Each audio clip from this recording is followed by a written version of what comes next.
Chers frères et sœurs, chers amis, dans le Seigneur Jésus, je voudrais vous saluer de la part de Jésus, notre cher Seigneur et Sauveur, en ce moment très important pour les enfants de Dieu, très important pour les chrétiens du monde entier, que malheureusement, nous ne pouvons pas célébrer ensemble dans un rassemblement comme on le fait habituellement à l'église. Permettez-moi de m'adresser à vous brièvement et de vous dire que, quelle que soit la situation, nous pouvons célébrer la Pâque. Laissez-moi vous donner les raisons pour lesquelles nous célébrons la Pâque. En effet, vous pouvez lire dans votre Bible à la maison, dans le livre d'Exode, Exode chapitre 12. Lisez tout le livre d'Exode. C'est là où Dieu a décidé de libérer définitivement son peuple, qui était en ce moment-là esclave en Égypte. Dieu a envoyé Moïse, il a opéré tout ça de miracles pour que Pharaon laisse aller son peuple, mais Pharaon a endurci son cœur. Et Dieu a utilisé un moyen très fort pour frapper tous les premiers-nés de l'Égypte. Mais alors qu'il devait frapper les premiers-nés de l'Égypte, il a donné un ordre solennel au peuple d'Israël qui devait immoler un agneau ou un chevreau sans défaut, sans tache. L'agneau devait être immolé et le sang sur le linteau des portes. Ainsi, lorsque l'ange exterminateur devait passer pour frapper tous les premiers-nés, le peuple d'Israël devait être protégé. Lorsque l'ange de la mort allait voir le sang, il allait passer outre. Lisez tout le chapitre 12 et vous allez voir cela.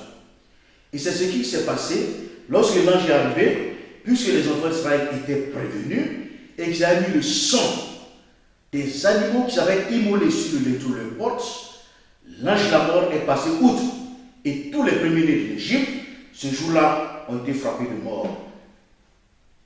Et Dieu a décidé que ce soit une célébration pour Israël de façon permanente pour que l'on sache ce que Dieu a fait en Égypte et comment Dieu a libéré son peuple de l'Égypte. Donc, c'était une fête juive qui se commémorait chaque année. Et quand Jésus est venu, à plusieurs reprises, il a célébré la Pâque. Vous lisez Luc 22, dans Luc 22, et d'autres passages, vous allez voir que Jésus aussi a célébré la Pâque avec ses disciples. Mais sa célébration de la Pâque avait un sens particulier. Parce que la Pâque, c'était en quelque sorte, c'était lui-même la Pâque. En célébrant la Pâque, Jésus était en train de donner à la Pâque son vrai sens. Jésus a célébré la Pâque avec ses disciples, et après la Pâque, Jésus a connu la plus grande souffrance de sa vie. Parce que c'est à cette période, le vendredi qui a précédé la Pâque, que Jésus a été, non, le jeudi d'abord, a été arrêté, jugé comme un criminel, un brigand, et le vendredi, Jésus a été crucifié sur la croix.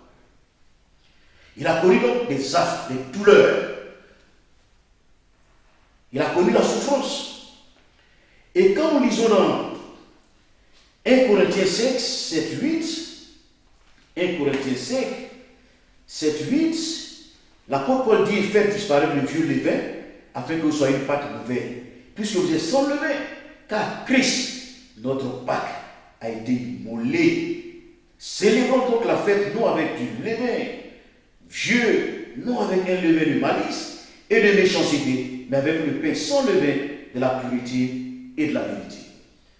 En réalité, la Pâque, c'est Christ lui-même. C'est sa mort. C'est sa souffrance. C'est son sang qui a coulé, qui avait été préfiguré par le sang de l'agneau ou du chevreau qu'on devrait immoler. C'est le sang de Jésus qui a coulé. Le sang parfait, le sang sans tache de l'être venu du ciel, le sang du Fils de Dieu, de l'être infini, de l'être tout-puissant, son sang a coulé. Et parce que son sang a coulé, de la même manière que Dieu a épargné les premiers-nés de l'Égypte, parce que le sang de Jésus a coulé, quiconque invoquera le nom du Seigneur, en quelque lieu que ce soit, la Bible déclare qu'il sera sauvé.